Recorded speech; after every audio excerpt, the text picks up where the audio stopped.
The next part of case study ex4 is going to demonstrate some other examples of operators.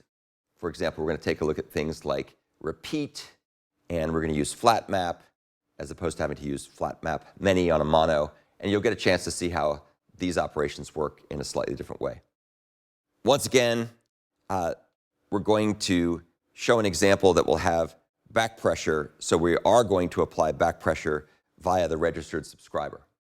And we're also going to see how to use the mono repeat operator from supplier and subscribe on. So it'll show off a couple of cool things. So this is a back pressure aware example, whereas the previous one was not back pressure aware. So let's take a look here in the ex4 project in reactive flux folder in live lessons GitHub repository.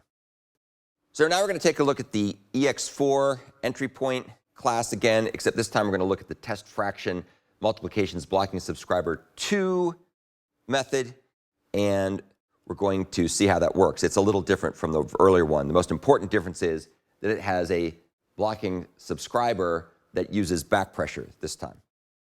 So what we're going to do is create a back pressure subscriber that will be used to block, except this time we're going to give a count of 2, and that means that the publisher can send 2 events, at which point then our back pressure subscribers method that handles on next will have to tell it when to send the next 2 chunks. So it's back pressure aware, as before it was not back pressure aware.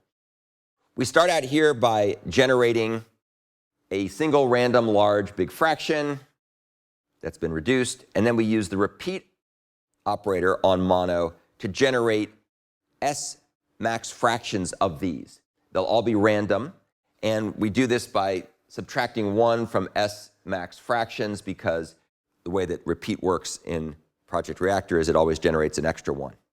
So we're going to get S max fractions of these, and then we're going to use the flat map concurrency idiom to take each of those random big fractions and multiply them by this constant. And you can see here, once again, we pass in the parallel scheduler. Multiply fraction is what we looked at before. It's going to do the multiplication of the 2 big fractions in the background on the scheduler that's passed in, which is the parallel thread pool. We then subscribe this to run with the back pressure aware subscriber, and we await the results. So this will block, and this will run. So just for kicks, let's go ahead and actually run this test, and you'll get a chance to see the way things work. And I have debugging turned on, so you'll be able to see the differences in the output. So what we're going to do here is we're going to take a look at the first of these methods, which was not back pressure aware, and then we'll take a look at the second of these methods that we're testing that is back pressure aware.